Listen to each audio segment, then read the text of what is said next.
할렐루야.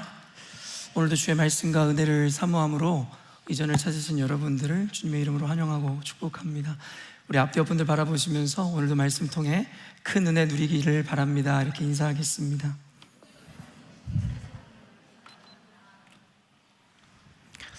방금 광고 드린 바와 같이 3일간의 옷섬 집회 큰 은혜 가운데 잘 마치게 되었는데요. 이미 이 옷섬 집회를 통한 하나님의 그 은혜들, 그 능력들과 그 열매들이 벌써 이 예배 가운데 이미 나타나고 있는 것은 아닌가라는 생각을 하며 저도 찬양하였고 지금 이 예배를 함께 드리고 있습니다. 우리 경화자매 이 찬양 인도하기 이전에 그 멘트부터 기도까지 이미 하나님의 그 은혜와 능력이 고스란히 전해지는 것만 같아 너무나도 감사하고 은혜가 되는 순간이고요.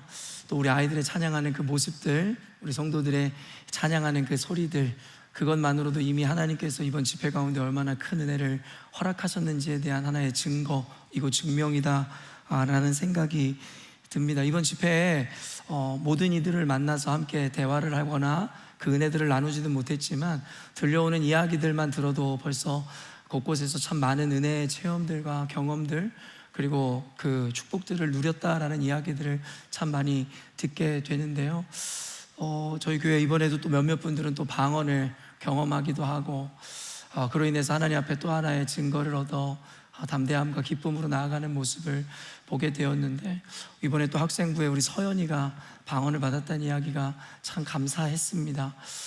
그리고 또 신하자매가 방언을 경험했다라는 이야기, 그리고 여러분 광고로도 지난주에 인사했지만 이 옷섬 집회에 참여하기 위해서 많은 권리를 포기하고 이곳에 찾았고 방문했던 우리 정지연 자매가 오늘 한국으로 돌아가면서 저에게 아침에 장문의 문자를 남겼는데, 마지막에 TMI라고 하면서 저한테 이야기하는 것이 무엇이냐면 집회 둘째 날에 자기도 방언을 받았다라는 이야기를 해 주었습니다.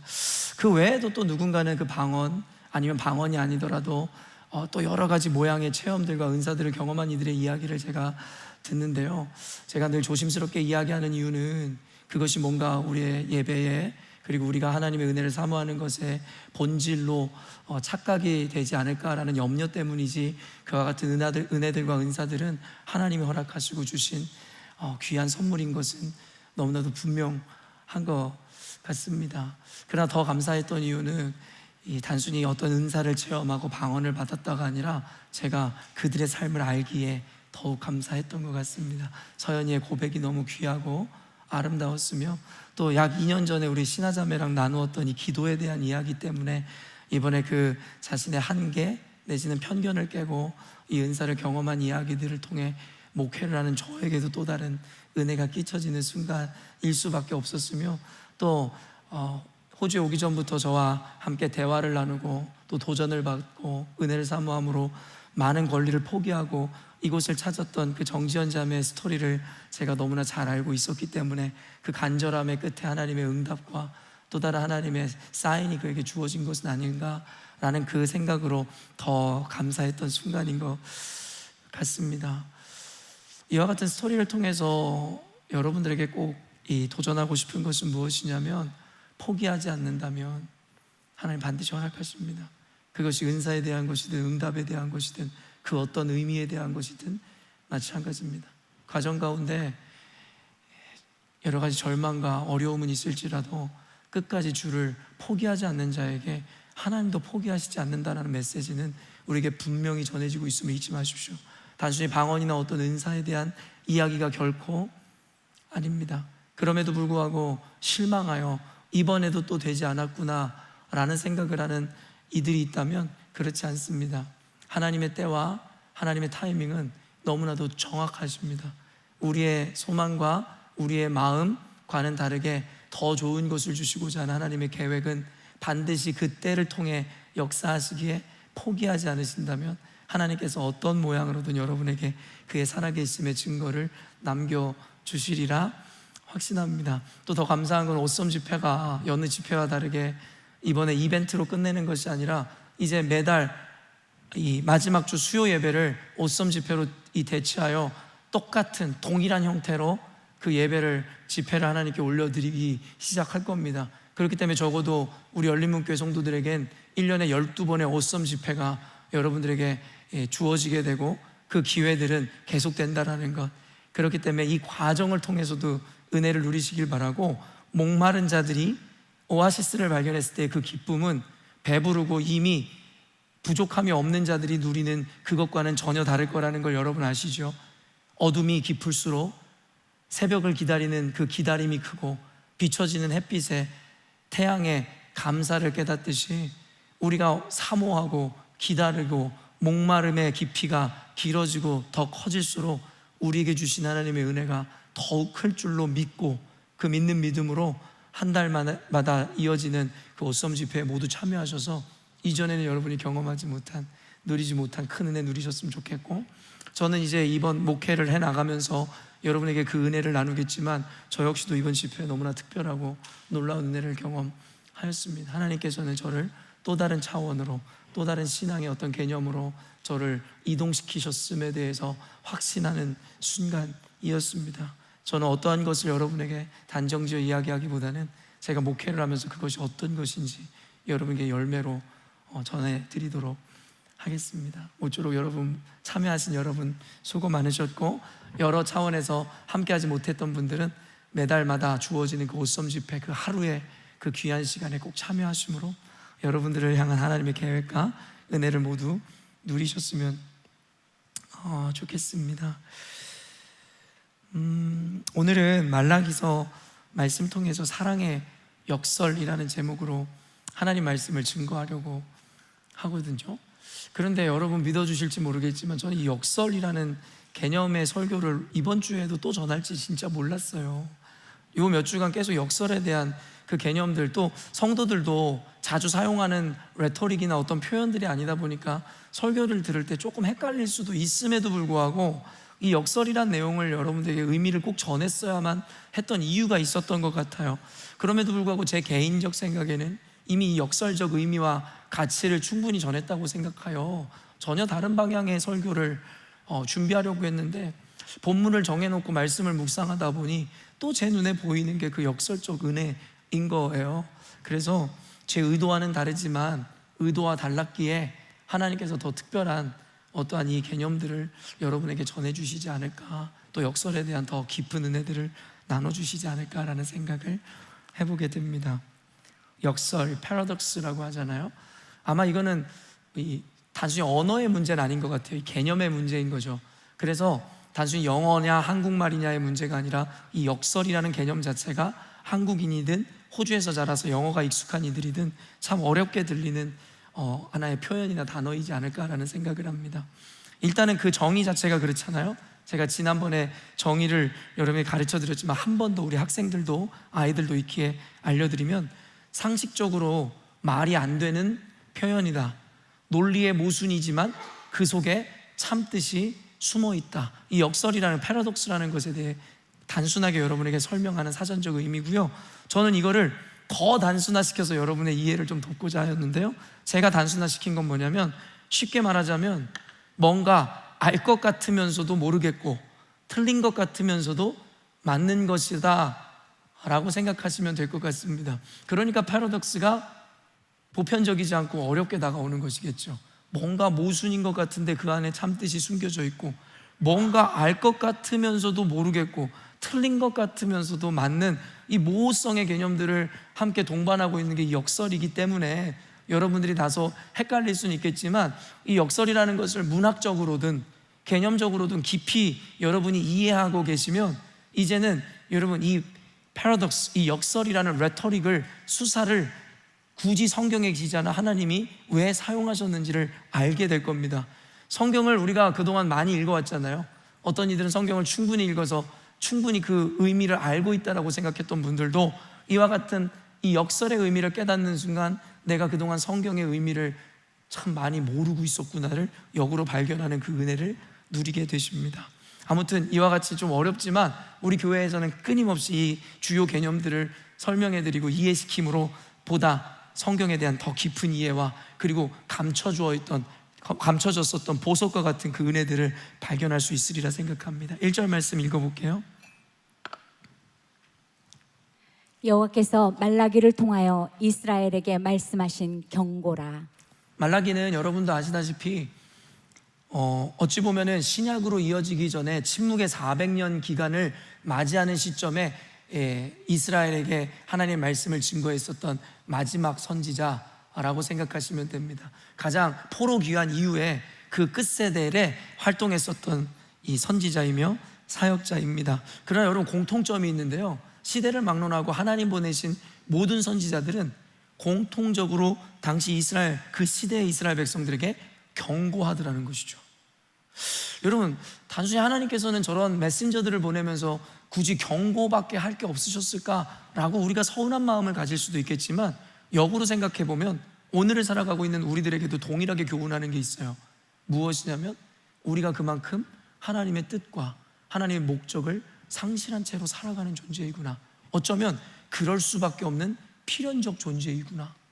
의인은 없나니 하나도 없다라는 로마서의 말씀처럼 결국엔 스스로는 각자의 착각이나 기준 안에서 자기는 온전한 신앙인, 잘 살고 있다라는 착각을 하며 신앙생활을 할 수는 있겠으나, 결국엔 이와 같은 보편성들이 보여주는 것이 무엇이냐면, 결국에는 하나님의 말씀을 있는 그대로 받아내고 그 목적에 합당한 삶을 살아가는 이들은 많지 않구나.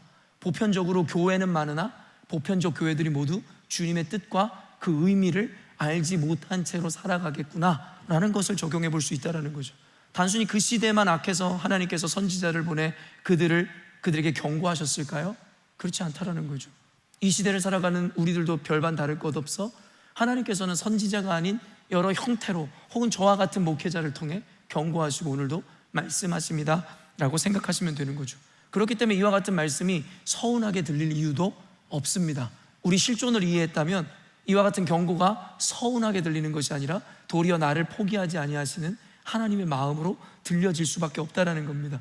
열린문교회 오면 이 메시지에 의해 거북스럽고 거부감을 느끼는 분들이 많다는 것 알고 있습니다. 그러나 그 부모의 참뜻을 알지 못할 때에 그 부모의 말이 잔소리 이상으로 들려지지 않고 그 부모를 원망하듯이 열린문교회에서 전달되어지는 이 메시지의 의도와 의미를 안다면 결코 그것이 거슬리고 걸구치는 말씀이 아니라 여전히도 나를 포기하지 아니하시는 하나님의 부르심으로 들려질 건데 말입니다.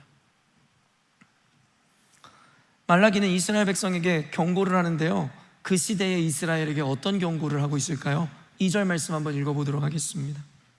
여호와께서 이르시되 내가 너희를 사랑하였노라 하나 너희는 이르기를 주께서 어떻게 우리를 사랑하셨나이까 하는도다. 나 여호와가 말하노라. 에서는 야곱의 형이 아니냐. 그러나 내가 야곱을 사랑하였고. 그들에게 경고하며 하나님의 그 메시지와 말씀을 전하는데요, 여호와께서 이르시되 내가 너희를 사랑하였노라 라는 이와 같은 선언으로 경고를 시작합니다. 경고라고 하면 뭔가 좀 엄중하고 엄하고 그들에 대한 비판과 부정이 먼저 튀어나와야 할 것 같은데, 그와 같은 비판하기에 앞서 하나님께서 전제하는 것을 우리들에게 분명히 보여주죠. 뭐예요? 내가 너희를 사랑하였노라. 결국엔 그들을 경고하고 그들을 비판하는 그 의중에는, 그 목적에는 바로 사랑이 기반되어 있고 전제되었음을 분명히 이야기하죠. 부모들이 자녀들에게 때로는 듣기 싫은 이야기를 하고 잔소리를 하는 것도 본인은 듣기 싫은지 모르겠지만, 때론 그게 상처라고 여러분들이 여길지 모르겠지만, 그 잔소리라는 부모의 마음에는 이와 같은 사랑이 전제되어 있음을 여러분이 깨달으셨으면 좋겠어요. 그때 비로소 부모의 마음이, 그 의도가 보이기 시작하는 겁니다. 들리는 말이 아니라 그 의도를 보기 시작할 때에 우리는 그 부모에게 온전한 사랑을 깨달을 수 있게 되며, 또한 교회에서 들려지는 메시지 안에 진정한 하나님의 의도와 목적을 발견하게 된다는 거예요. 이 사랑으로 번역된 히브리어는 아가페라는 겁니다. 많이 들어보셨죠? 이 아가페는 무조건적인 사랑을 의미합니다. 이는 이스라엘에 대한 하나님의 언약적 사랑이 무조건적인 사랑임을 우리들에게 분명하게 이야기하죠. 내가 너희를 사랑하였노라 라는 이 구절의 원어적 의미를 살펴보면 하나님께서 우리를 사랑하시되 너가 나에게 어떻게 하였기 때문에 사랑하는 것이 아니라 내가 너를 아무것도 아닐 때 사랑하였노라는, 여러분, 그와 같은 조건 없는 사랑을, 무조건적인 사랑을 보여주더라는 것이죠. 성경에는요, 사랑이라고 번역되어지는 각기 다른 세 가지 단어가 존재하는 거는, 보민이 지금 책을 보는 건가? 기록하는 거야? 목사님이 미안해. 우리 보민이를 축복하면서 우리 박수하도록 하겠습니다. 보민이가 말씀 듣는 동안 다른 책 보는 줄 알았더니 목사님 말씀을 적기 위해서 너무 자랑스럽습니다. 목사님 미안해. 세 가지 사랑이 등장하는데요, 한 가지는 뭐냐면 에로스입니다. 많이 구분해서 들어보셨지만 에로스는 육체적 사랑을 의미하고 이것은 바로 이성 간의 사랑을 이야기합니다. 굳이 따지자면 사랑이라는 이 세 가지 의미 중에 가장 저차원적인 사랑입니다. 육신적인 사랑, 감정적인 사랑. 그렇다고 해서 이성적 사랑을 저차원적 사랑이라고 폄하하는 것은 아니나 의미적으로 살펴보면 어떤 의미인지를 알게 됩니다. 그 다음에 사랑이 뭐냐면 필레오, 결국에는 형제, 친구 간의 사랑 혹은 우정을 뜻할 때 이야기하는 표현이 바로 필레오입니다. 그런데 앞에 그 두 사랑과 다르게 이 아가페라는 것은 하나님의 진실한 사랑, 때로는 부모의 그 내리사랑을 의미할 때 아가페 사랑을 사용하거든요. 이 세 가지 사랑에 결정적인 차이가 있습니다. 앞서 이야기한 에로스와 필레오, 그리고 마지막에 이야기한 하나님의 사랑을 의미하는 아가페, 이 세 가지 사랑의 의미가 다 목적이 다르지만 결정적으로 다른 구분점이 있는데 그게 뭐라고 생각하십니까? 바로 앞서 이야기한 두 가지 사랑은 조건부 사랑입니다. 그러나 아가페 사랑은 조건 없는 무조건적인 사랑입니다. 여러분, 이성 간에 아무리 사랑해봤자 그 사랑은 진실할 수 없습니다. 이유는 단순합니다. 서로에게 요구하고 원하고 목적하는 바가 있기 때문입니다. 여러분이 부부간의 사랑을 여러분 잘 알고 계시죠? 이성 간의 그 감정적이고 육체적인 사랑을 나누다 이젠 이 사람과 영원을 함께 하겠노라고 생각하며 결혼하였지만 결혼 생활 가운데 여러분이 부딪히는 그 문제들과 이유들이 무엇입니까? 결국엔 이유는 다르겠지만 각자의 이기와 자기의 기준과 자신의 바람에 합당하지 않을 때에 혹은 자신의 감정적 충족이 이루어지지 않을 때에 서로를 미워하고 다투고 비난하고 심지어는 마지막에는 잘못된 결정을 내리기도 하는 것이 부부간의 사랑 아닙니까? 이성 간의 사랑 아니냐는 겁니다. 형제 간의 사랑도 마찬가지입니다. 친구 간의 우정도 마찬가지입니다. 우정은 영원할 거다? 전 이런 이야기 따위를 믿지 않죠. 제 어리석었던 지난 청소년 시기에 제가 좋아하는 여학생 하나 때문에 저랑 가장 친했던 친구들을 모두 잃어버렸던 그 기억이 우정이라고 이야기했던 것이 얼마나 어리석었던 확신이었는지에 대해서 깨닫는 것을 저는 청소년기에 이미 경험했습니다. 모든 것이 조건이 있죠. 한두 번은 결국에는 용서하고 한두 번은 나를 낮출 수 있지만 결국에는 3번, 4번, 10번 각자의 임계점에 따라 다르겠지만 결국엔 받아낼 수 없는 것이 이와 같은 조건부 사랑입니다. 그러나 하나님의 아가페 사랑은 애초에 조건이 없었기 때문에 그 사랑을 빼앗을 수 있는 것이 아무것도 없습니다라고 성경이 이야기하더라는 거죠. 이처럼 말라기에 사용된 아가페는 하나님의 무한하신 사랑 혹은 멈출 수 없는 사랑으로 표현된 것이고, 그런데 그럼에도 불구하고 그러한 사랑으로 이스라엘 백성을 사랑하였는데 문제가 무엇이었어요? 그 사랑을 보지도 못하고 깨닫지도 못했던 어리석은 이스라엘이었다라는 것이죠. 그래서 말라기를 통해 내가 너를 이와 같은 사랑으로 사랑하였노라고 그 사랑을 고백하는 하나님 앞에 이스라엘 백성은 도리어 반문합니다. 뭐라고요? 어떻게 우리를 사랑하셨나이까? 이를 통해 우리가 생각해 봐야 되는 게 뭔지 아세요?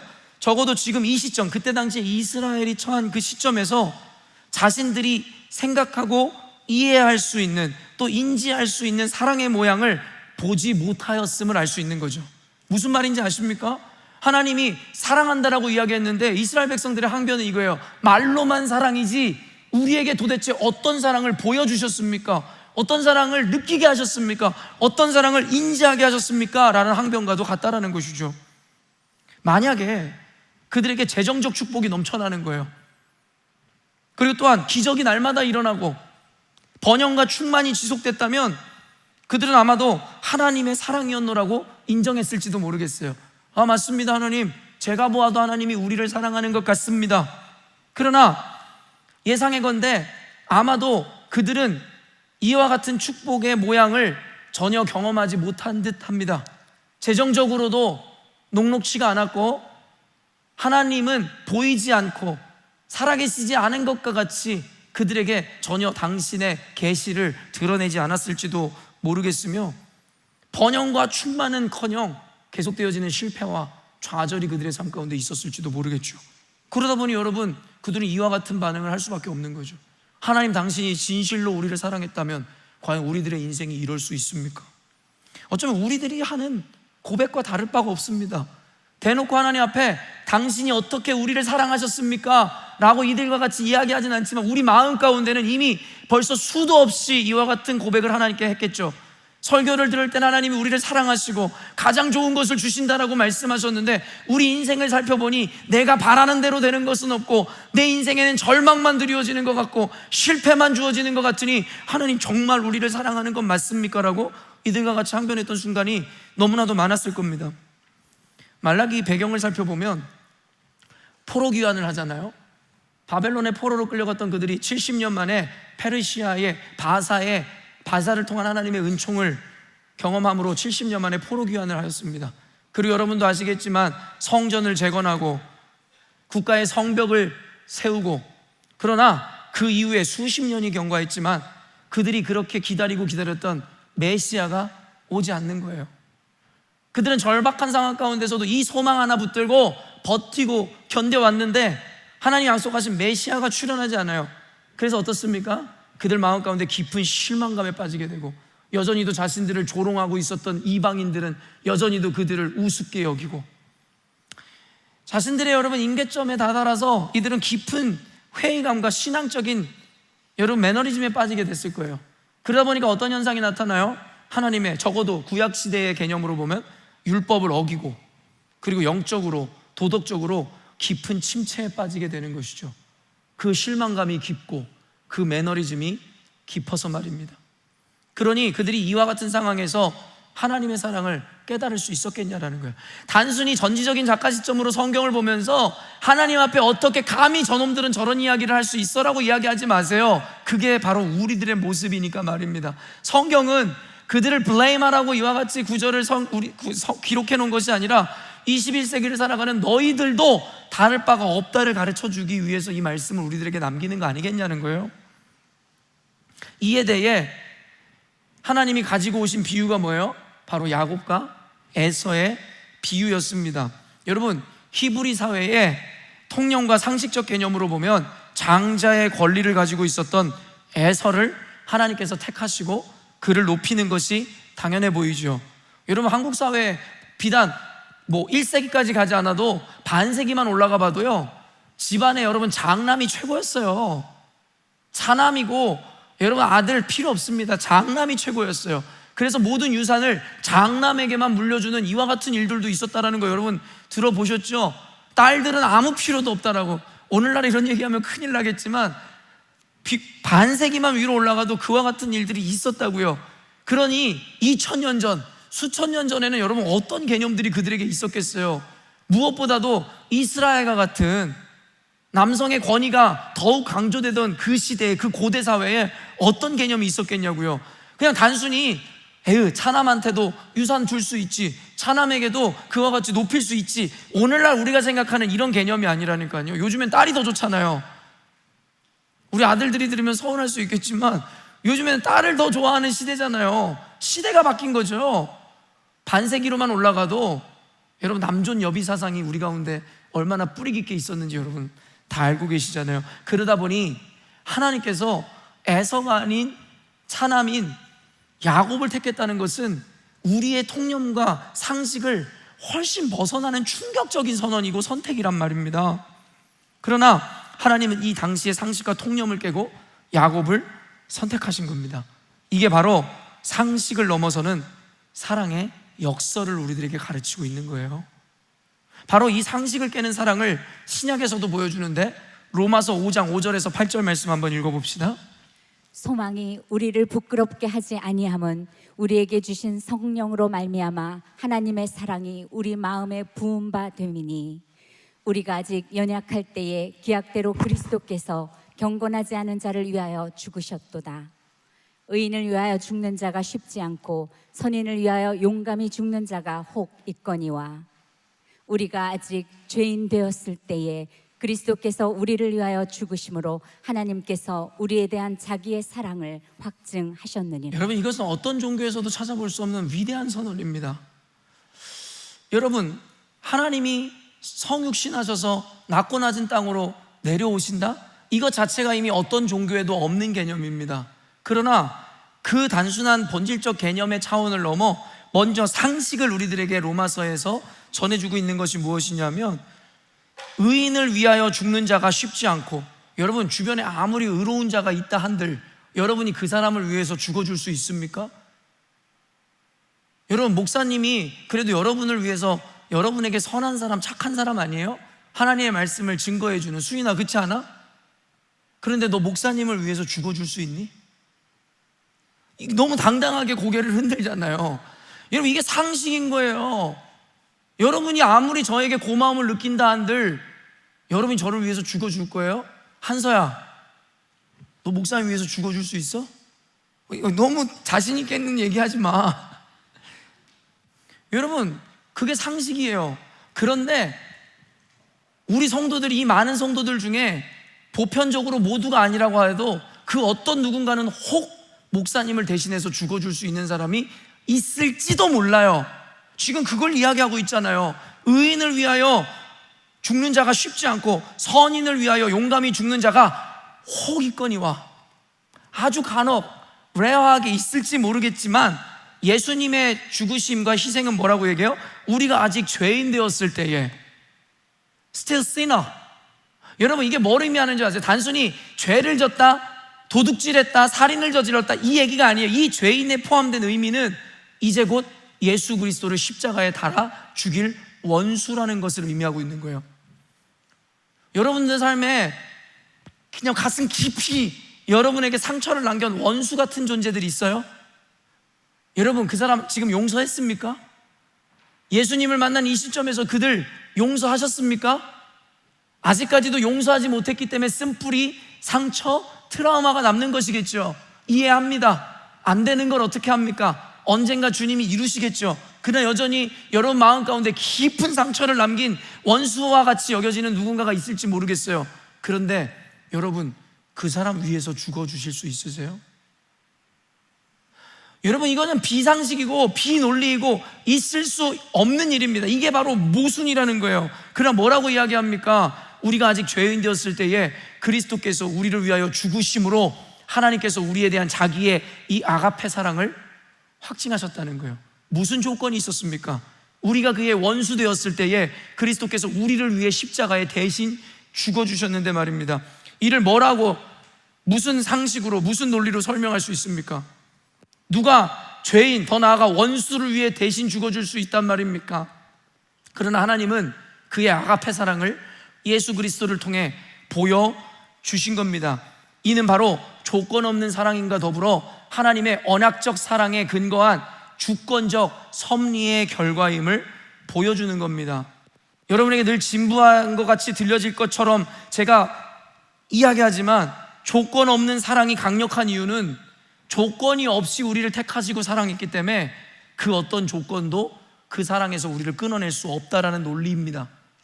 여러분이 남편을, 아내를 그 외모 때문에 선택하셨다면 그 외모가 변하고 사고로 인해서 여러분 그 외모가, 여러분이 좋아했던 포인트가 사라지고 나이를 먹어 주름이 지면 여러분은 그를 버릴 수 있을지도 모르겠죠. 남편이나 아내의 재력으로 인해서 그를 만났다면 결국엔 그 재력이 사라지는 순간 그 사랑을 배신할 수도 있겠죠. 아니면 성품이든 그 사람이 어떤 것 때문에 사랑한 것도 마찬가지입니다. 그게 바로 조건부 사랑이라는 겁니다. 그리고 인간은 모두 조건에 의해 사랑합니다. 그러나 하나님은 조건 없이, 아니 도리어 우리가 배은망덕한 악인일 때에 우리를 위해 죽으셨는데 우리가 어떤 죄를 진다 한들 그 사랑으로부터 끊어질 수 있겠냐는 겁니다. 죄를 지라는 이야기가 아니라 하나님의 사랑은 오늘도 우리가 범하고 있는 죄의 크기보다 비교할 수 없을 정도로 크다는 겁니다. 바로 이스라엘을 향하여 어떻게 당신이 우리를 사랑했는데요? 라고 묻는 이스라엘을 향하여 내가 너희를 아무 조건 없이 사랑했다고. 내가 너희를 아무 조건 없이 선택했다고. 그렇게 주님께서 답하시는 거, 이게 바로 첫 번째 사랑의 역설입니다. 3절 읽겠습니다.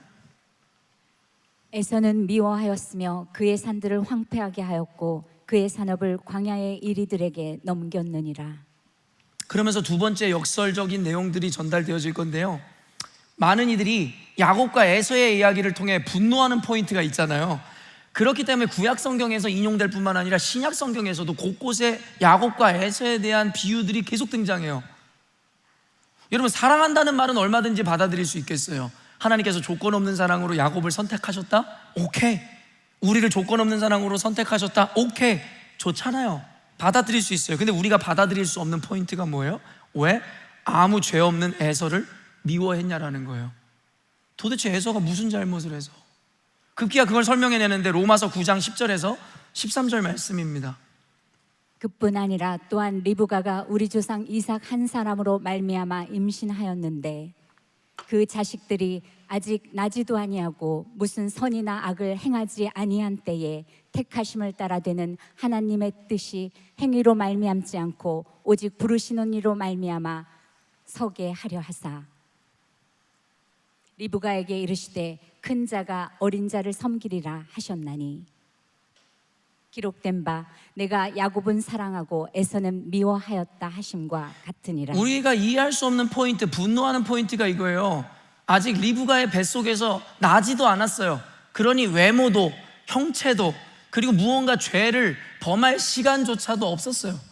그런데 이미 뱃속에서 아무런 모양도 갖추지 못하고 아무 일도 행한 적이 없는 그 두 아이를 두고 하나님께서는 야곱은 사랑하시고 에서는 미워하시기로 작정하셨다라는 그 내용이 상식을 갖고 있는 우리들을 충격에 빠뜨리게 하더라는 것이죠.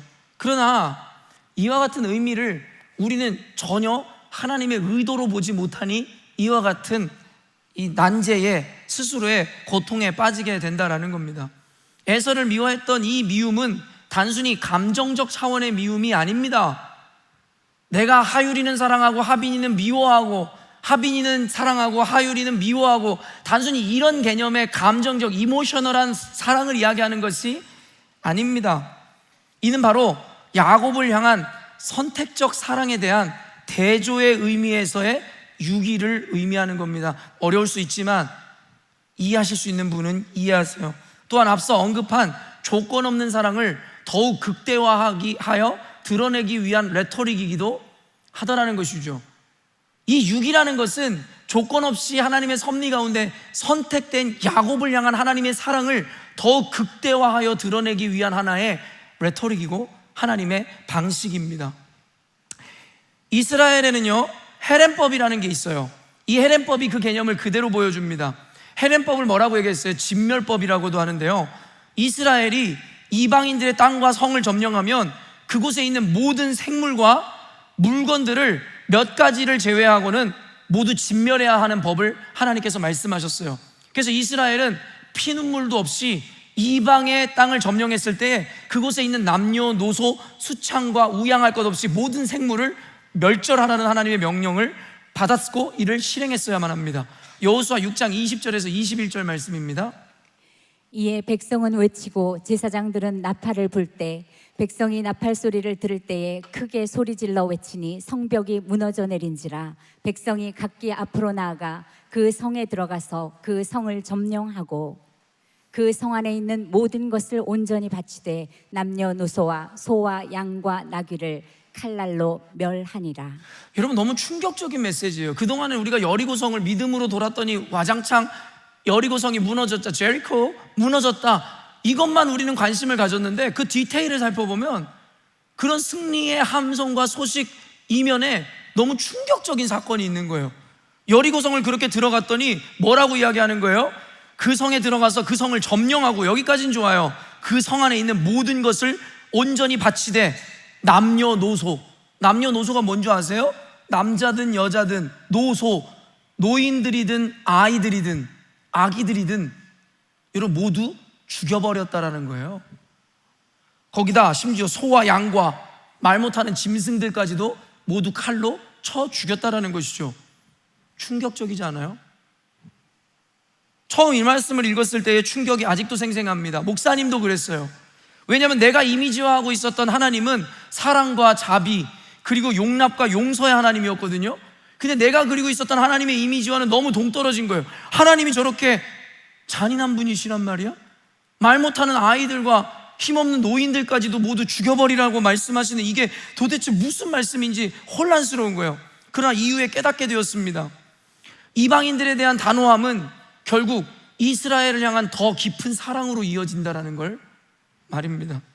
결국 이 헤렘법을 어긴 이야기들을 통해 구약 성경엔 이 헤렘법, 하나님의 명령을 어긴 사례들이 곳곳에 등장하거든요. 그리고 이 재앙의 씨앗이 이스라엘에게 어떠한 결과로 나타났는지 성경은 생생하게 우리들에게 이야기하죠. 우리는 상식적으로 우리가 이야기하는 그 보편성으로 하나님을 이해합니다. 하나님이 어떻게 이럴 수가 있냐라고. 근데 성경의 역사를 보면 하나님의 그 명령을 어겼던 이스라엘에게 그 재앙의 씨앗이 어떤 결과로 나타나는지를 성경은 너무나 보여주죠. 그 결과가 무엇이었습니까? 하나님을 떠나고 하나님을 외면한 채로 우상 숭배에 빠지고, 그러므로 말미암아 하나님의 심판을 받게 되고 구원을 누리지 못하게 되어지는 이와 같은 절체절명의 위기가 이와 같은 일들로 인해서 이루어지게 된다는 거죠. 솔로몬 알고 계시잖아요. 하나님에게 지혜, 온갖 지혜를 얻어 부와 명예와 모든 것을 누렸던 솔로몬. 그러나 그가 하나님의 명령을 어기게 되죠. 뭐예요? 이방의 여인과 결혼하지 말라 하였으나 그것을 어기고 자신의 정치적 야욕을 위하여 바로 왕의 딸과 결혼을 하죠. 그로 말미암아서 이루어진 일이 뭔지 아세요? 그녀가 가지고 온 우상을 받아들이게 되고 그의 말년에는 우상에게 산당을 지어 우상을 섬김으로 그의 말년의 스토리가 끝이 납니다. 여러분, 단순히 근시안적으로 지금 일어나는 이 순간을 보고 하나님의 사랑을 감히 평가하려고 하지 마세요.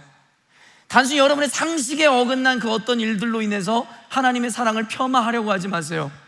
진멸법이라든가 에서는 버리고 야곱을 택하셨다는 이와 같은 불합리해 보이는 이야기를 통해 하나님께서 우리들에게 전하고 싶은 것은 하나님이 불합리한 분이다라는 걸 전해주고 싶은 것이 아니라 그만큼 내가 너희를 사랑했다, 그만큼 내가 너희를 주목하고 있다를 우리들에게 전해주시고자 하는 건데, 전하고자 하는 메시지는 알지 못한 채로 전혀 의도하지 않는 어떤 부분에 의해서 실족하였고 실망하였고 하나님이 이러실 수 있는 분이라고 얘기하는 것이 우리들의 어리석음이다라고 성경은 적나라하게 드러내죠. 성경은 하나님과 이스라엘, 당신의 자녀와의 관계, 사랑의 스토리를 기록한 책입니다. 하나님이 사랑하는 연인이고 자녀인 이스라엘, 그리고 저와 여러분 외에는 아무 관심이 없으세요. 그래서 간음이라는 것을 은유로 들며 뭐라고 이야기하는 겁니까? 네가 멀쩡한 남편이 있음에도 불구하고 다른 남자와 간음을 하는도다. 이를 통해서 비판하고자 하는 건 윤리적이고 도덕적인 죄악이 아닙니다. 내가 너희에게 유일한 남편이고 내가 너희에게 유일한 하나님일진데 너희들은 나의 사랑을 저버리고 음녀가 되어 우상을 섬기고 다른 지아비를 섬기고 있다라고 비판하는 것이 성경의 메시지입니다. 여러분, 성경을 상식으로 읽으려고 하지 마세요. 그러려면 시사, 경제, 사회, 문화와 관련된 서적을 읽는 게 낫죠. 성경은 여러분의 상식적 충족을 이루기 위해서 우리들에게 허락된 책이 아닙니다. 하나님의 의도와 목적과 그 마음을 전하며 그리고 그가 어떻게 우리를 아끼시고 소중히 여기시는지를 보여주기 위한 책인 것이죠. 그렇기에 여러분, 하나님이 성경을 통해 보여주시는 것 같은 이 미움과 유기 그리고 진멸은 하나님의 백성을 향한 사랑과 선택 그리고 번영을 더욱 극적으로 우리들에게 보여주는 겁니다. 여러분, 하나님의 마음을 보시란 말이에요. 이게 바로 두 번째 역설입니다. 그리고 마지막 사랑의 역설을 보여줍니다. 4절에서 5절 말씀입니다. 에돔은 말하기를 우리가 무너뜨림을 당하였으나 황폐된 곳을 다시 쌓으리라 하거니와 나 만군의 여호와는 이르노라. 그들은 쌓을지라도 나는 헐리라. 사람들이 그들을 일컬어 악한 지역이라 할 것이요 여호와의 영원한 진노를 받는 백성이라 할 것이며. 너희는 눈으로 보고 이르기를 여호와께서는 이스라엘 지역 밖에서도 크시다 하리라. 여기서 에돔은 에서의 후손들을 이야기하는 거예요. 바로 에서의 이 후손들이 이룬 에돔 족속을 이야기하는 겁니다. 그러니까 바로 그 이야기가 이어지는 거예요. 에서의 후손들은 이 에돔이 말하기를 우리가 무너뜨림을 당하였으나 황폐된 곳을 다시 쌓으리라 하거니와. 여러분, 성경의 역사를 보면 이 에돔은요, 끊임없이 이스라엘을 괴롭히고 이스라엘을 호심탐탐 노리는 대적으로 등장합니다. 한번 무너져도 또다시 일어나고 또다시 일어나서 늘 이스라엘의 대적으로 남게 되어진다는 것을 성경의 역사는 그대로 보여주죠. 바로 에돔이 말하기를 우리가 여호와께 버림을 받아 혹은 이스라엘로 하여금 패배를 당하여 무너뜨림을 당하였으나 나는 다시 일어날 거다. 여러분, 성경에서는 악인들의 특징을 그대로 보여줍니다. 악인들은 깨닫지를 못합니다. 신약 성경에 자주 등장하는 이 표현이라고 얘기했죠. 너희들이 슬피 울며 이를 갈미 있으리라. 이것이 바로 지옥에 빠진 악인들의 태도를 이야기하는 겁니다. 근데 그들이 뭐라고 이야기해요? 지옥에 가서 하나님이 살아계셨다라는 걸, 예수님이 진짜라는 것을 이미 경험했잖아요. 그럼에도 불구하고 그때라도 회개하거나 반성하는 게 아니에요. 여러분, 이를 간다고 이야기해요. 여러분, 우리가 보통 이를 언제 간다고요? 억울하거나 분노가 치밀어 오를 때 이를 갈죠. 예수님의 살아계심을, 천국과 지옥이 있다는 사실을 알매도 불구하고 이들은 깨닫거나 뉘우치는 자들이 아니라 하나님에게 버림을 받은 악인들에게 나타나는 현상은 이를 갈고 억울해하더라는 것이죠. 도리어 분노하더라는 것이죠. 여러분, 에서가 하나님께 버림을 받고 에돔 족속은 이스라엘에게 늘 패배합니다. 그때에 그들이 와리프라는 말이 의미가 없겠지만 만약에 그들이 하나님 앞에 회개하였노라면, 하나님의 또 다른 은혜와 자비를 구했노라면 역사가 달라질 수 있겠죠. 그러나 그들은 무너뜨림을 당하였으나 황폐한 곳을 다시 쌓으리라. 에벨탑이 무너졌으나 또한 에벨탑을 쌓아 올리리라. 바벨탑, 에벨탑이 아니라 죄송해요. 바벨탑을 다시 쌓아 올리라. 여러분, 뭐가 다릅니까? 악인들은요, 하나님의 사람들에게 행한 일에 대해서 반성하지 않아요. 교회에게 행한 일들에 대해서 일말의 죄책도 없어요. 왠지 아세요? 버림받은 자들이기 때문입니다. 회개는 자신의 죄를 뉘우침에서부터 시작됩니다. 근데 죄를 죄로 여기지 않는 자들은 끝까지 버림받아 다시 성을 쌓으려 하나 그들은 또 회파되고 무너지게 되어 있는 거죠. 악인들은 끊임없이 교회를 오늘도 무너뜨리기 위한 온갖 술책과 방법들을 마련할 겁니다. 포기하지 않을 테니까 말입니다. 그러나 여러분, 하나님께서 그들에게 뭐라고 말씀하시는 줄 아세요? 그러나 하나님은 그들이 다시 쌓아 올리더라도 다시 그들을 무너뜨리고 또 무너뜨려서 이스라엘을 해치지 못하게 하리라 말씀하시더라는 겁니다. 여기서도 우리가 주목해야 되는 것이 무엇입니까? 결국 그들을 완전히 파하시고 또 무너뜨리고 무너뜨리신 이유는 이스라엘을 보호하기 위함이었다라고 성경이 우리들에게 이야기하는 겁니다. 여기서 처음으로 돌아가 그들의 항변을 살펴봅시다. 하나님께서 이스라엘을 아가페 사랑으로 사랑하였노라고 이야기했더니 그들이 항변합니다. 우리를 어떻게 사랑하셨나이까? 그들은 보지 못하고 인식하지 못하였습니다. 왜냐하면 하나님은 그들에게 해가 되지 않게 이스라엘이 보고 깨닫지 못할지라도 그들의 대적을 이미 모두 막아주고 계셨기 때문입니다. 에돔이 다시 일어나는 것을 주님은 늘 다시 무너뜨리고 막아주셨다라는 거죠. 근데 놀라운 건 뭔지 아세요? 무언가를 주고 더해주면 사랑이라고 느끼고 인정하지만 보이지 않는 곳에서 혹은 어떤 일이 일어나기 전에 이를 미리 제거해 주니 이스라엘은 이것이 사랑인지 깨닫지 못하고 받아들이지 못하더라는 것이죠. 왜 내게 돈을 주지 않습니까?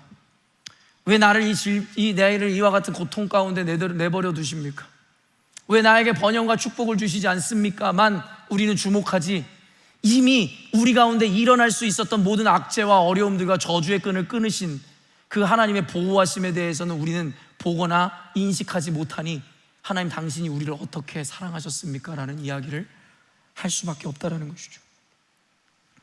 이스라엘은 자신들이 보지 못하니 사랑이 아니라고 생각했고 인식하지 못하니 사랑의 부재라고 말한 겁니다. 이 시간에 여러분과 짧지 않은 영상을 보려고 하는데요, 어떤 드라마의 일부분입니다. 짧지 않을 거예요, 여러분. 그러나 제가 이 중요한 설교 시간에 이 드라마의 일부 장면을 발췌해서 여러분에게 보여드리는 이유를 깨닫게 되실 겁니다. 오늘 설교를 들으시면서 이 드라마의 대사 하나하나에 귀를 기울이세요. 그리고 도대체 이 말씀 가운데 이 영상이 틀어지는 이유와 오늘 설교와 도대체 어떤 관련이 있는 건지에 대해서 여러분들이 분명하게 깨달으시는, 인지하시는 시간이 되었으면 좋겠습니다. 준비된 영상 틀어 주시고, 여기 이왕이면 불 다 꺼주세요. 어쨌든 짧지 않은 시간을 보게 될 것이기 때문입니다.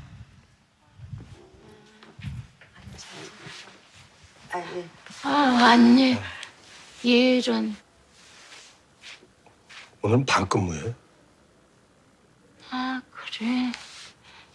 힘들겠네.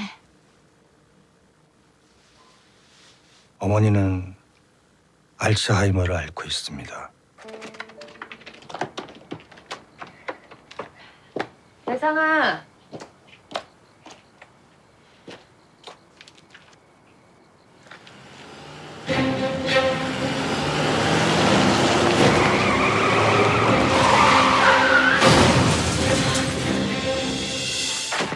아이고, 아가 괜찮아? 놔두세요. 혼자 일어나게. 일어나. 혼자 일어날 수 있잖아. 엄마. 혼자 일어나는 것도 못하면 앞으로 어떻게 살래? 일어나.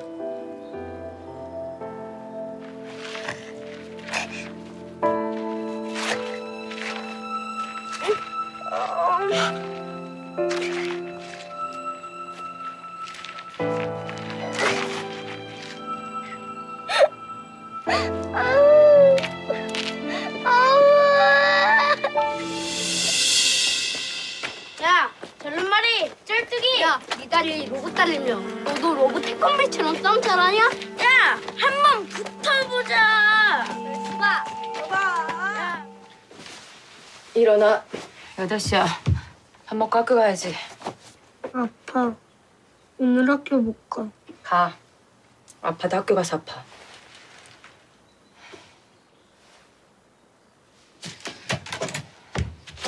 일어나. 또 지각하면 화장실 청소 당번된다 너. 오늘 운동회라고. 그래서 창피해서 못 간다고? 그럼 평생 혼자 숨어 살아. 평생 학교도 가지 말고 밖에도 나가지 마. 애기 엄마. 네, 나가요.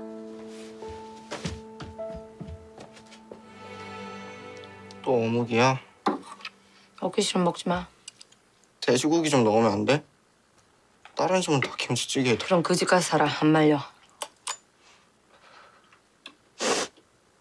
내가 싫지? 엄만 내가 귀찮지? 안 먹으면 치운다. 엄마, 내가 확 죽었으면 좋겠지. 엄만 내가 불쌍하지도 않아? 불쌍히 밥 먹여줘? 돈 줘? 그럼 불쌍하다 해줄게.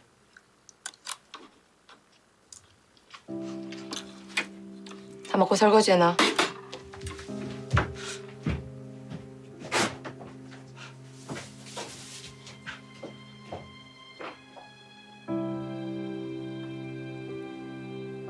다친 다리 때문인 건지 엄마에 대한 원망 때문인 건지 그 후로도 나의 사춘기는 유난히 더 길고 질겼습니다.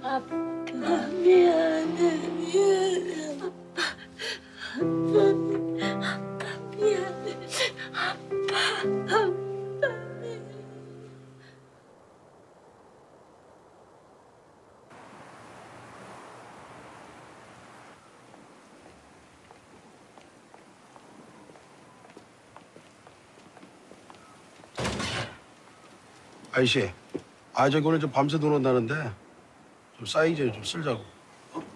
예. 근데 참 어머님은 어떠셔? 자, 아무튼 제설 신경 써요. 안 그러면 또 주민들 아주 난리 난다. 예?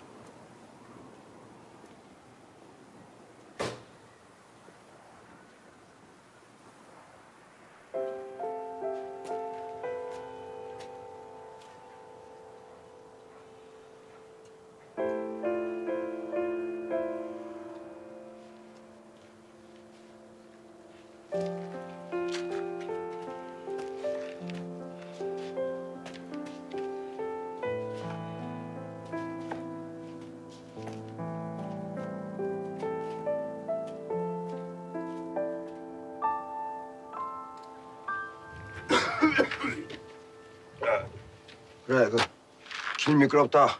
조심히 가. 네.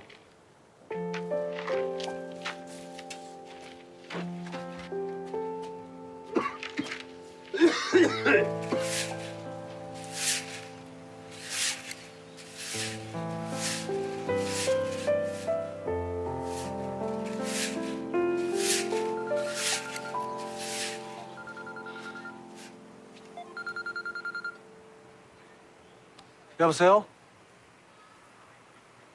예?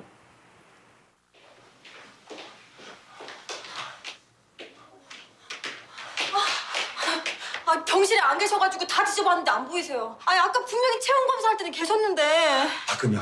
밖에 나가시는 거 아니고요. 안 그래도 선생님들 몇 분이 나가셔서 찾고 계세요. 예.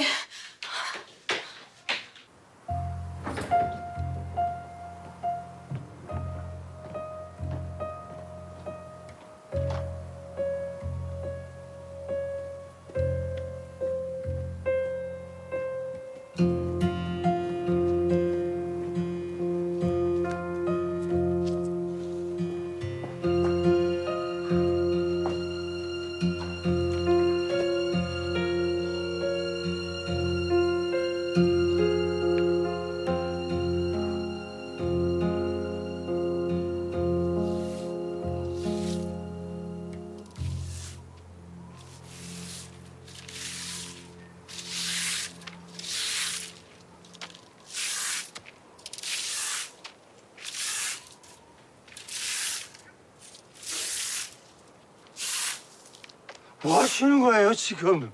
하늘나라 눈 쓸어요.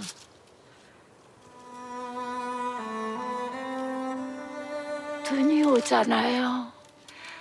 우리 아들이 다리가 불편해서 학교 가야 되는데 눈이 오면 미끄러워서.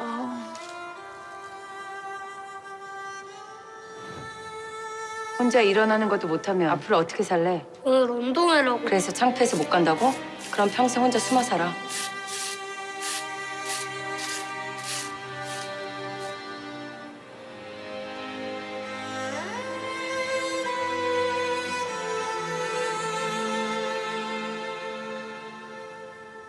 아들은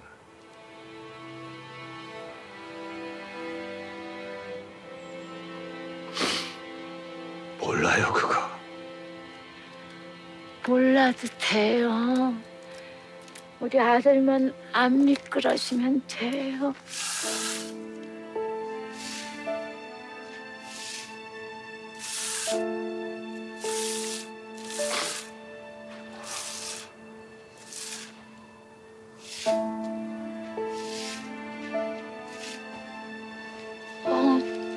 추우실 텐데.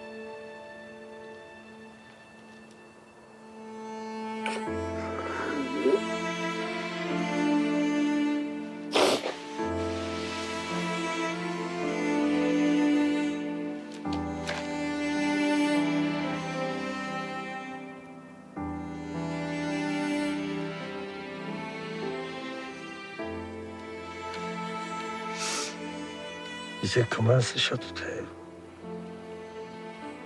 아니에요. 눈이 계속 오잖아요.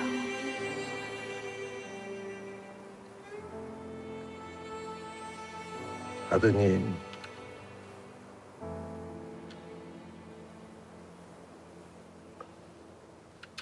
한 번도 안 넘어졌대요.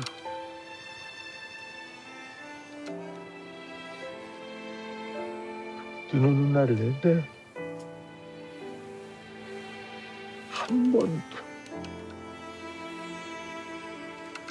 넘어진 적 없대요. 정말이에요? 아, 다행이네요.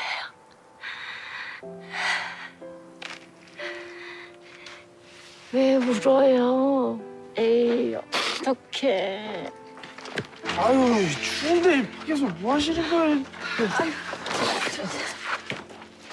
들어가세요. 울지 마요. 왜 자꾸 울어? 추워.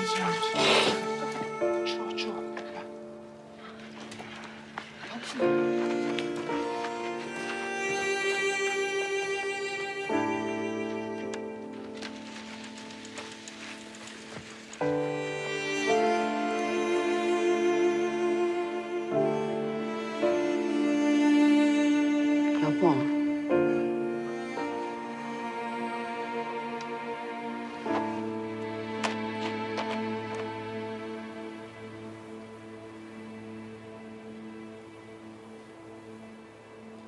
엄마였어.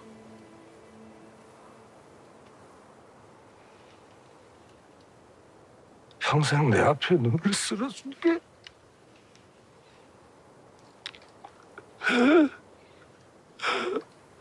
엄마였어.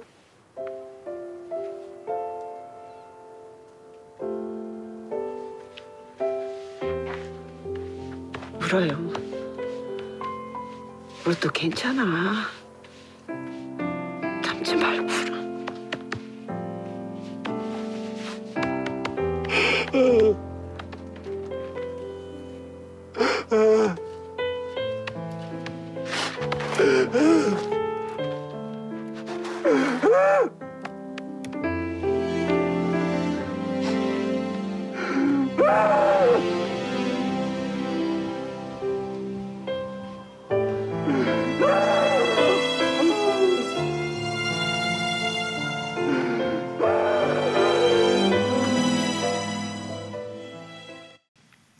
여러분 무엇을 깨달으셨습니까? 이 귀한 시간에 제가 저 영상을 여러분에게 틀어줘야 하는 그 이유를, 그리고 이를 통해서 우리가 깨달아야 하는 바를 느끼십니까? 평생을 그 어머니를 원망하며 살았던, 엄마마저도 나를 미워하고 저주하고 있노라고 생각하며 그렇게 평생을 살았던 그에게 여러분 그 마지막 순간에 깨닫게 되어지는 것, 평생 그의 앞길에 눈을 쓸어줬던 것이 그 엄마였다는 걸 이제 보는 거죠. 눈에 보이는 게 전부라고 생각하지 마세요.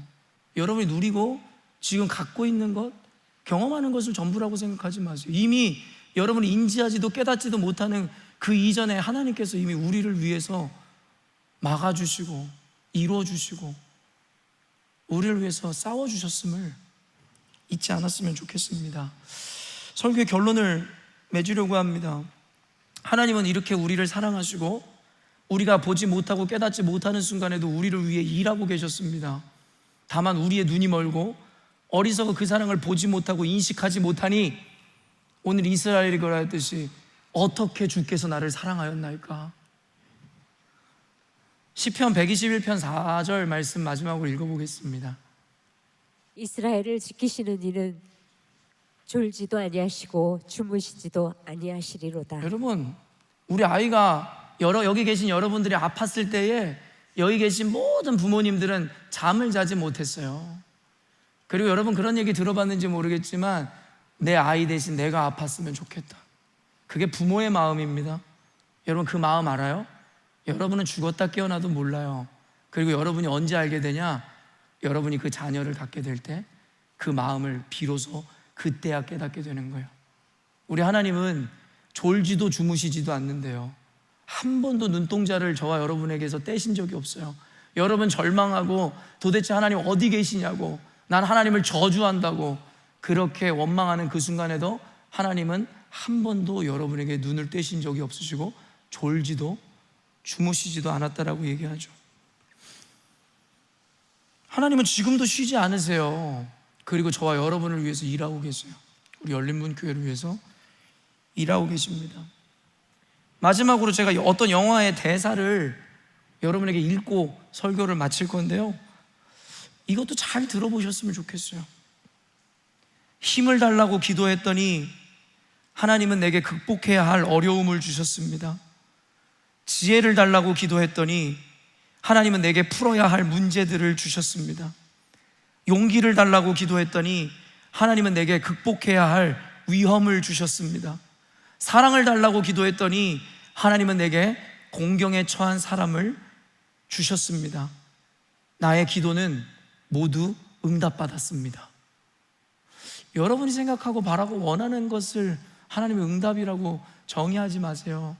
하나님은 순간에 우리 목마름을 해결해 주고 싶으신 것이 아니라 영원히 목마르지 않을 그와 같은 은혜를 우리에게 주고 계심을, 오늘 여러분이 겪는 문제들, 여러분이 처한 상황들, 어려움들, 그것을 하나님의 저주라고 생각하지 마세요.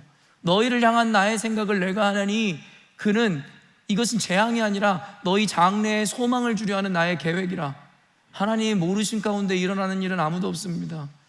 여러분이 저주와 같이 생각하는 그 순간에도 하나님은 우리를 가장 사랑하시고 가장 좋은 것을 주시기 위해 우리에게 순간은 아프지만 아까 그 어미처럼 모진 말로, 모진 상황으로 우리를 연단시키고 계셨음을 잊지 않았으면 좋겠습니다.